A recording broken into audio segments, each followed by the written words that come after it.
بسم الله الرحمن الرحيم. عن أبي هريرة رضي الله تعالى عنه قال قال رسول الله صلى الله تعالى عليه وسلم: إذا كان يوم الجمعة كان على كل باب من أبواب المسجد ملائكة يكتبون الأول فالأول. الحدیث رواہ مسلم۔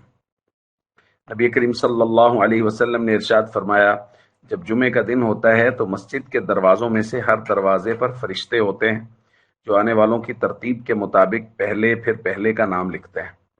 پھر فرمایا، فَإِذَا جَلَسَ الْإِمَامُ، اور جب امام ممبر پر بیٹھ جاتا ہے تو یہ اپنے صحیفوں اور رجسٹروں کو لپیٹ لیتے ہیں، وَجَاءُوا يَسْتَمِعُونَ الذِّکْرَ، اور یہ آ کے خطبہ سننا شروع کر دیتے ہیں۔ پھر نبی کریم صلی اللہ علیہ وسلم نے وہ اضافی ثواب بیان فرمایا جو فرشتے جلدی آنے والوں کے لیے لکھتے ہیں۔ یاد رکھیے، جو بھی شخص جمعہ کی نماز پڑھنے کے لیے آتا ہے اس کا اجر و ثواب تو ہے ہی کہ وہ جمعہ کی نماز کی ادائیگی کے لیے آئے، لیکن جو لوگ جلدی جمعہ کی نماز کے لیے آتے ہیں ان کے لیے نبی کریم صلی اللہ علیہ وسلم نے الگ سے ثواب بیان فرمایا کہ ان کو کیا ثواب ملے گا۔ ایک روایت میں حضور علیہ الصلوۃ والسلام نے فرمایا کہ جو سب سے پہلے شخص آتا ہے، کالذی یہدی البدنہ، وہ ایسے ہے جیسے اس نے اونٹ صدقہ کیا ہے۔ ثم کالذی یہدی بقرہ، پھر دوسرے نمبر پر وہ ہے جو دوسرے نمبر پر آئے گا، وہ ایسے ہے جیسے اس نے گائے صدقہ کی ہے۔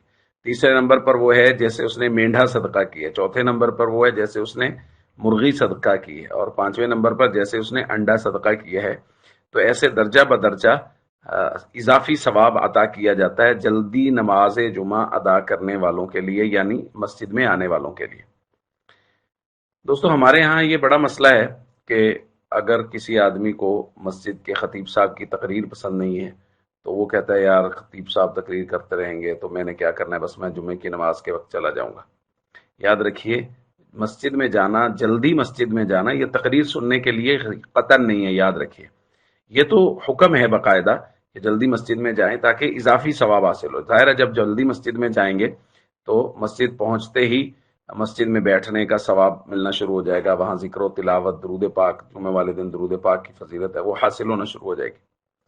اور اس کے ساتھ ساتھ ایک بات بہت اہم ہے جس کی طرف ہماری توجہ ہونی چاہیے کہ ہم میں سے ہر شخص ایسا نہیں ہے کہ جس کے پاس اتنی وسعت ہو کہ وہ ہر ہفتے اونٹ کا، گائے کا، بکری کا صدقہ کر سکے۔ اور اگر کسی کے پاس ہے کہ وہ ہر ہفتے ان میں سے کسی چیز کا صدقہ کرے تو پتہ نہیں اگر ہر ہفتے کرے گا تو ریاکاری کا شیبہ ہو جائے گا کہ وہ قبول بھی ہوتا ہے یا نہیں۔ لیکن یہ دیکھیے اللہ کا کتنا بڑا انعام ہے اور ہر شخص کے لیے کہ کوئی بھی غریب ہے، امیر ہے، اگر وہ اونٹ صدقہ کرنے کا ثواب حاصل کرنا چاہتا ہے تو وہ جلدی مسجد میں چلا جائے، سب سے پہلے مسجد میں پہنچ جائے گا تو اونٹ صدقہ کرنے کا ثواب مل جائے گا۔ اس لیے ہم سب کو پورے اہتمام کے ساتھ بر وقت جمعہ کی نماز کے لیے مسجد میں پہنچنا چاہیے۔ السلام علیکم ورحمۃ اللہ وبرکاتہ۔